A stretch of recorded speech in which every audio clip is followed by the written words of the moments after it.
और महाराज लीला के अंतर्गत ही कामदेव आया है भगवान की परीक्षा लेने। देखता हूं कृष्ण कितने बड़े योगी राज हैं। 3 बाण चलाए, 2 बाणों से तो कुछ नहीं बिगड़ा, लेकिन जैसे ही तीसरा बाण चलाया वैसे ही गोपिकाओं की सूक्ष्म वासना जागृत हो गई, और जागृत हुई और हाव भाव के साथ गोविंद की तरफ दौड़ी है। लेकिन मेरा भाव में ऐसा आता है कि परमात्मा के सन्मुख गोपिकाएं, ये काम भाव जागृत नहीं हुआ। ये तो लगता है गोपिकाओं ने नाटक किया है। जो कृष्ण के साथ है उसके अंदर काम भाव कैसे जागृत हो सकता है? गोपिकाओं को कामदेव ने ललकारा था और इन गोपिकाओं ने कहा था कि तेरे मद का जो दमन है वो हमारे स्वामी कृष्ण करेंगे। अब वो भूमिका तो बनानी पड़ती, क्योंकि काम को अहंकार हो गया, ब्रह्मादि देवताओं को इसने जीता तो ये अंधा हो गया, अहंकार हो गया इसमें। तो इन गोपिकाओं ने ये लीला की है ताकि काम को दंडित कर सके। क्योंकि गोपिकाओं ने कहा है प्रभु ये जो कामदेव है ना, इसको बहुत अहंकार हो गया है और इसके मद को आप ही चूर कर सकते हैं। कहते कामदेव आया है, इधर भगवान वहां से अंतर ध्यान हो गए। गोपिकाएं ढूंढती हैं, कृष्ण नहीं मिलते, चारों तरफ पुकारती हैं, निस दिन बरसत नैन हमारे। अंत में कुंज वन से भगवान वैद्य के रूप में निकले हैं। लेकिन मीरा की जब पीर मिटे, जब वैद्य संवरिया होए। गोपिकाओं से भगवान मिले हैं। अंत में भगवान ने गोपिकाओं को भक्ति का दान दिया है और कहा तुमसे ऋण मैं हो ही नहीं सकता। जिस तरह राम जी ने हनुमान जी से कहा था, सुन सूत तो ही ऋण में नाही, सुन सूत तो ऋण में नाही, देखऊं कर विचार मन माही, देखऊं कर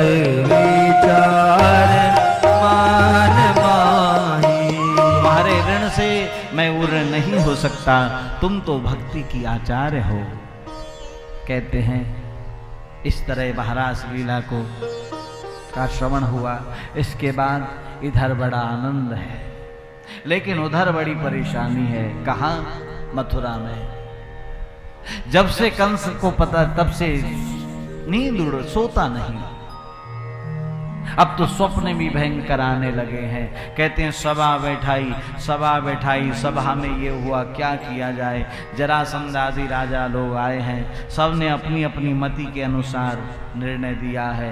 अंत में कुछ राजाओं का ऐसा मत था कि आप यज्ञ कराएं, यज्ञ कराओ। यज्ञ में भांजों को बुलाया जाता है और कृष्ण बलराम अगर मथुरा में आ गए तो फिर हमसे नहीं बचेंगे। गोकुल में उनका प्रभाव है, मथुरा में वो महाराज हम आपको थोड़ी जीत सकते हैं। ये तो आपकी राजधानी है, यहाँ पे आपके पास पूरा बल है। ये प्रस्ताव ठीक है। कहते कंस ने कहा लेने कौन जाएगा? लेने तो कोई जाने वाला अलग होना चाहिए। अब जैसा व्यक्ति होता है उसके स्वागत में वैसे ही व्यक्ति को खड़ा किया जाता है ना, कि नहीं? अब तुम्हारे घर में आ रहे हैं कोई गुरु महात्मा संत और खड़े हो जाए नेता है? नेतागिरी करने वाले महात्माओं का स्वागत जानते कर पाएंगे? अगर उनका स्वागत करना है तो किसी वैष्णव को खड़ा करो, किसी भक्त को खड़ा करो, वो उनका स्वागत कर सकता है। कृष्ण को लेने जाना है, लेकिन जाने कौन लेके आएगा? एक ही है मथुरा में, कौन? अक्रूर जी महाराज। अक्रूर जी महाराज के पास दूत नहीं, कंस ने कहा मैं जाऊंगा। बुद्धिमान तो बहुत है ना कंस, वो अलग बात है कि बुद्धि कुमार्ग में है, लेकिन बुद्धिमान बहुत है। तुम लोग नहीं जाओगे, मैं जाऊं, मुझे मालूम है और किसी के कहने से अक्रूर जा ही नहीं सकता। मैं जाऊंगा तभी वो जाएगा, मैं जानता हूं अक्रूर को।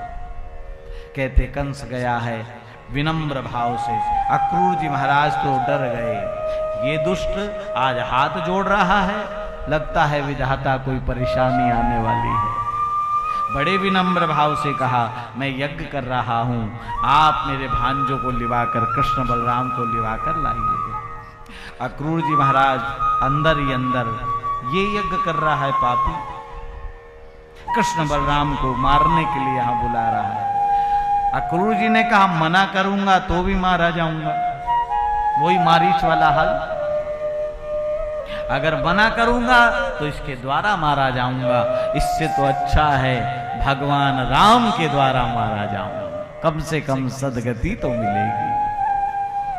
कहते हैं अक्रूर जी महाराज ने भी यही विचार किया कि भगवान की लीला में सहायक तो बनूंगा। सोने का रथ तैयार हो गया।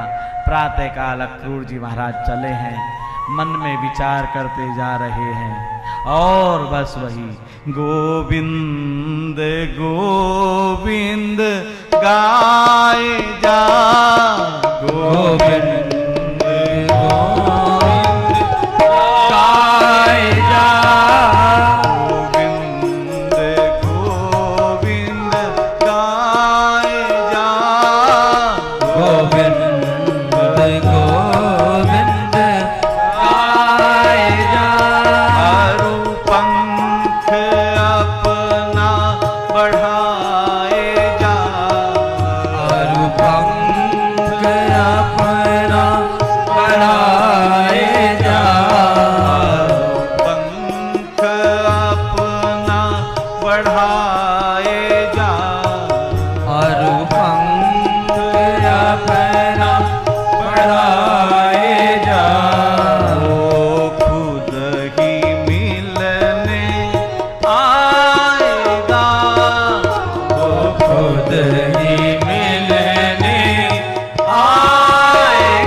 भावों को लेकर के, और इधर मैया यशोदा नंद जी के चरणों में प्रणाम हुआ है। गोविंद आए हैं, पूछा ये दाढ़ी वाले कौन हैं? मैया ने कहा ये तुम्हारे चाचा हैं। चाचा चाचा कहकर गोविंद अक्रूर जी की गोदी में चले गए। ये राजा परीक्षित, कल्पना करो जिसकी संसार गोदी में बैठता है, आज वो स्वयं अगर जीव की गोद में चला जाए तो उसकी क्या दशा होगी। अक्रूर जी महाराज के नेत्रों से आंसुओं की धारा बह रही। नंद कहते हैं अक्रूर क्या बात, रो क्यों? नहीं भैया, ये तो खुशी के आंसू है। नंद क्या जाने, आप क्या जानो मेरे आंसुओं का भाव। लेकिन यशोदा कुछ कुछ जान रही है, यशोदा समझ रही है। यशोदा को संकेत मिलने प्रारंभ हो गए। अक्रूर की दशा को देखकर यशोदा को शंका हो गई कि कुछ न कुछ गड़बड़ है। खैर मेरे मन का वहम होगा। रात्रि भोजन हुआ, भगवान ने कहा मैया से कि आज हम चाचा जी के साथ सोएं। मैया ने कहा नहीं, तेरे बिना मुझको नींद नहीं आती, चाचा जी के साथ बलराम सो जाए। कन्हैया ने कहा मेरे बिना नींद नहीं आती, लेकिन कल से कैसे सोएगी? अच्छा मैया ऐसा करें, जब तक तू बासन मांजे तब तक तो सो जाए। हाँ तब तक सो जाए। इधर एक तरफ कृष्ण एक तरफ बलराम। अक्रूर जी महाराज सारी कथा सुनाते हैं। यज्ञ तो केवल बहाना है, आपको मारने के लिए बड़े बड़े इंतजामात किए गए। भगवान ने कहा चिंता मत करो चाचा जी, समय आ गया, परित्राणायाम साधूनाम विनाशाय च दुष्कृताम। कहते हैं इधर कृष्ण आए हैं और यशोदा के पास सो गए, लेकिन आज यशोदा को नींद नहीं आ रही। मन में बार बार एक ही भाव आ रहा है कि कृष्ण चला जाए। कहते हैं तुलसा जी के पास आकर आंगन में रोने लगे। गोविंद के काने में किसी के रोने की आवाज आई। मैया मैया कहते हुए कृष्ण आंगन में आए। मैया क्या बात है, क्यों रो रही है? सोने के समय रो क्यों रही है? यशोदा ने कहा कृष्ण एक वचन दो। क्या मां? तुम मुझे छोड़ के कभी जाओगे नहीं? कहते हैं गोविंद संभाल नहीं पाए अपने आप को और मैया के लिपट गए और गोविंद भी रोने लगे। भगवान ने बाल लीला में यशोदा को बहका दिया, क्योंकि वो वचन दे नहीं सकता जो मां मांग रही है। इसे नहीं पता अभी तो जाना है। और गोविंद ने भी रोना शुरू किया। और मां कितनी भी रो रही हो, अगर बेटा रोने लगे तो मां फिर मां का रोना बंद हो गया और तुरंत गोविंद को चुप करने लगी। नहीं कृष्ण, भगवान रो रहे हैं, कल चला जाऊंगा तब यशोदा की क्या दशा होगी। लेकिन यशोदा को नींद नहीं आती। प्रातःकाल हुआ। प्रातःकाल अक्रूर जी महाराज ने अब संदेश दिया है, मैं कृष्ण बलराम को लिवाने के लिए आया हूं। नंद जी महाराज ने यशोदा से कहा, यशोदा ने कहा कि मैं नहीं भेजूंगी, मना कर दिया। गोपिकाओं को पता लगा, गोपिकाओं ने भी मना कर दिया कि भाव का समुद्र है, इसमें जल्दी से चलें मेरे भाई बहन, क्योंकि अगर यहां रह गए तो विवाह लीला में नहीं पहुंच पाएंगे। और मैं समझ रहा हूं आप समय थोड़ा, लेकिन ये अवसर बार बार नहीं मिलता, ध्यान देना। ये जो आपको हमें अवसर भी मिला है उसको धन्यवाद है कि उसने हमें ये अवसर दे दिया। कल के बाद कहां मिलना है? कल के बाद तो फिर वही घोड़ा वही मैदान। गोपिकाओं ने कहा कृष्ण तेरा नहीं, कृष्ण हमारा है। रथ को तोड़ दिया। कहते हैं अब गोपिकाएं नंद भवन पे ही है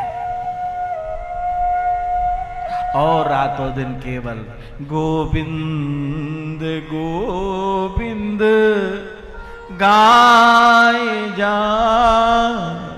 केवल सारे दिन कीर्तन चलता है, भोजन नहीं बना, सायंकाल का भोजन भी नहीं बना। नंद राय जी ने पूछा सबसे, भोजन तो नहीं, भोजन नहीं करना। अब तो भोजन तभी करेंगी जब यह क्रूर वापस मथुरा चला जाएगा। कहते हैं अर्धरात्रि का समय परमात्मा श्री हरि ने योग माया को आदेश दिया। योग माया से कहा अपनी माया फैलाओ और ये सब ब्रजवासी कीर्तन करते करते, हरि कथा करते करते योग माया ने ऐसी माया फैलाई कि सबको नींद आ गई, सब सो गए। केवल 3 लोग होश में हैं, बाकी सब सो गए। यशोदा के ऊपर योग माया का प्रभाव नहीं चला, नंद के ऊपर योग माया का प्रभाव नहीं चला, और श्री राधा जी के ऊपर तो चल ही नहीं सकता। अर्धरात्रि के समय अक्रूर जी से कहा बैठिए। अभी? हाँ अभी, अगर जग गए तो फिर नहीं जा पाएंगे, अभी सोए हैं, चलो। यशोदा को प्रणाम किया है। नंद जी ने वादा किया है, मैं साथ लेके जा रहा हूं और साथ लेकर के आऊंगा। पति के सामने कुछ बोल ना पाए और कहते हैं भगवान कृष्ण बलदेव रथ पर चढ़े हैं। अक्रूर जी महाराज रथ को लेकर आगे बढ़े, माता जी के चरणों में प्रणाम किया और गोविंद ने पीछे मुड़कर नहीं देखा। अगर पीछे मुड़ के देखा तो जा नहीं पाऊंगा। थोड़ी दूर गए, रास्ते में कृष्ण का शरीर मिला, रथ को रोका है। वो कौन थी? श्री राधा जी थी। राधा जी से भगवान कहते हैं राधा जी अब जाने की आज्ञा दो, क्योंकि अब समय आ गया है, जिसके लिए अवतार हुआ था वो समय अब आ गया, अब आज्ञा दो। जब जब होए धर्म के हानि, जब जब होए धर्म के हानि, बाढ़े असुर अधम अभिमानी, बाढ़े असुर अधम अभिमानी, तब तब धरा प्रभु मनुज शरीरा, तब तब धरे प्रभु मनुज शरीरा, नहीं सदा सजन भव पीरा, नहीं सदा सजन भव पीरा। कहते हैं आज्ञा दो। राधा जी कुछ नहीं बोलती। श्री राधा जी ने कहा अगर मैं जाने की आज्ञा देती हूँ तब भी धर्म भंग होता है, अगर मैं रोकती हूँ तब भी धर्म भंग हो। कृष्ण ऐसा लगा मानो राधा जी के प्राण निकलेंगे। भगवान ने कहा नहीं राधा जी, ये जो आपके शरीर में प्राण है ये हमारी धरोहर है, इन्हें आप संभाल के रखना, हम वापस आएंगे। और परमात्मा कृष्ण ने अपनी बांसुरी निकाल के श्री राधा जी को दी, लो इसको संभाल के रखना, जब हमारी याद आए ये हमारे मधुर गीत आपको सुनाएंगे। मथुरा में इसकी कद्र करने वाले नहीं मिलेंगे। शामे गमे भी बड़ा अजीब होता है,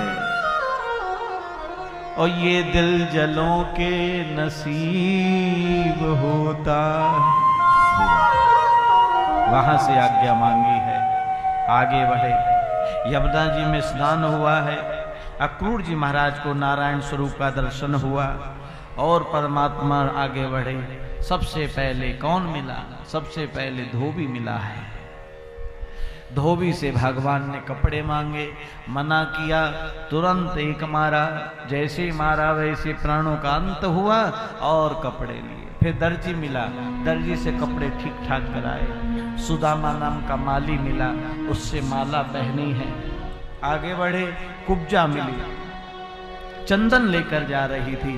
कुब्जा से परमात्मा ने चंदन लगवाया है और दक्षिणा के रूप में उसको सर्वांग सुंदरी बना दिया।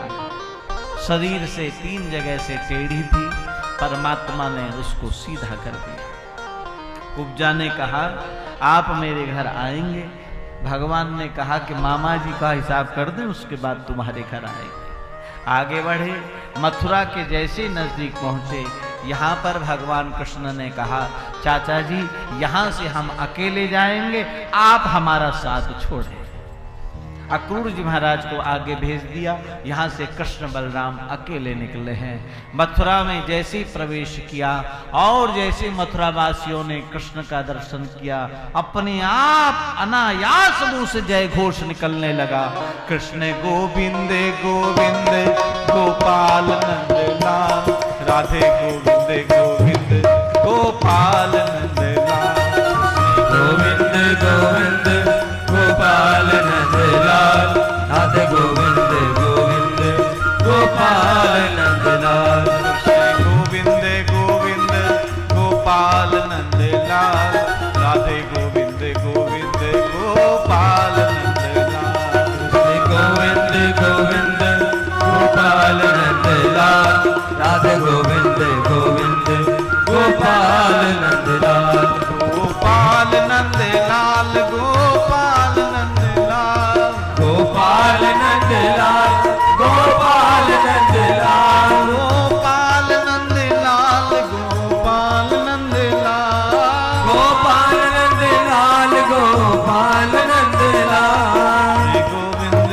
गोविंद गोपाल नंदलाल, राधे गोविंद गोविंद गोपाल नंदलाल, गोविंद गोविंद गोपाल नंदलाल, राधे गोविंद गोविंद गोपाल मथुरा नंदलाल। में प्रवेश किया। सबसे पहले भगवान ने कुबल्या पीड़ नामक हाथी है, उससे युद्ध किया है और उसका उद्धार किया। उसके बाद आगे बढ़े, चारून और मुष्टिक मल्लाहों के साथ भगवान ने मल्ल युद्ध किया है, उनको युद्ध में परास्त किया और आगे बढ़े। धनुष भंग किया भगवान ने, और जैसे ही धनुष भंग किया वैसे ही कंस के प्राणों की डोर छूटी। यशोदा ने लाल पायो, गौ ने गोपाल पायो, कंस राजा काल पायो, कंस राजा काल पायो, कंस राजा काल पायो, यशोदा ने लाल पायो, गौ ने गोपाल पायो, कंस राजा काल पायो, कंस राजा काल पायो, कंस राजा काल पायो, गोविंद गोविंद गोपाल नंदलाल, राधे गोविंद गोविंद गोपाल नंदलाल, कृष्ण गोविंद गोविंद गोपाल दिखने लगी अपनी मृत्यु कृष्ण के अंदर। और भगवान ने कहा, कहाँ है मामा? वो बैठा बड़ी बड़ी मूंछों वाला। भगवान एकाएक कंस के पास दिखाई दिए और उसके बाल पकड़ के लाए, घसीटते हुए बीच सभा में छाती के ऊपर बैठे। दे धवानम दे भकावत दे रकारक, बार बार घुसों के कंस के प्राणों का अंत हुआ। बोल कंस विनाशक भगवान की जय हो। गोविंद गोविंद गोपाल नंदलाल, राधे गोविंद गोविंद गोपाल नंदलाल, कृष्ण गोविंद गोविंद गोपाल नंदलाल, राधे गोविंद गोविंद गोपाल नंदलाल, कृष्ण गोविंद गोविंद गोपाल नंदलाल, राधे गोविंद गोविंद गोपाल नंदलाल, कृष्ण गोविंद गोविंद गोपाल नंदलाल, राधे गोविंद गोविंद गोपाल नंदलाल। नाना जी को जेल से छुड़ाया है, मामा को मर्दन कियो, नाना कियो महिष, गोकुल को वो ग्वालिया, भयो द्वारिकाधीश। बोलिए द्वारिकाधीश भगवान की जय हो। महाराज उग्रसेन को गादी पर बैठाया है, मथुरा का राज्य पाठ करने लगे। इधर कंस की पत्नियां अस्ति और प्राप्ति अपने पिता जरासंध के पास गई हैं, इधर भगवान मथुरा का राज संभालने लगे। बहुत समय बीता। इधर ग्वाल वालों ने, नंद राय ने कहा कि अब चलो, अब नहीं जाऊंगा। वापस रोते रोते लौटते हैं। ब्रज में जब पता लगा कि कृष्ण अब नहीं आएंगे, इन ब्रजवासियों की दशा को क्या कहें। यहाँ तो निस दिन बरसत नयन हमारे, निस दिन बरसत नयन हमारे, निश दिन बरसत नयन हमारे, इस दिन बरसत नयन हमारे। सुबह आती हैं, शाम तक इंतजार करती हैं और शाम को लौट जाती हैं। कहते भगवान ने उद्धव को भेजा है पत्रिका लेकर। उद्धव पत्रिका लेकर आए हैं, गोपिकाओं को पत्रिका दी है। कहते उद्धव ने जब गोपिकाओं के प्रेम को देखा तो उद्धव सुधव हो गए। मेरे भाई बहन, उद्धव संवाद बड़ा मार्मिक प्रसंग है, लेकिन समय अभाव है, इसलिए स्पर्श करते हुए चलें। गोपिकाओं ने को उद्धव जी महाराज ने गुरु बनाया, गुरु दीक्षा ली।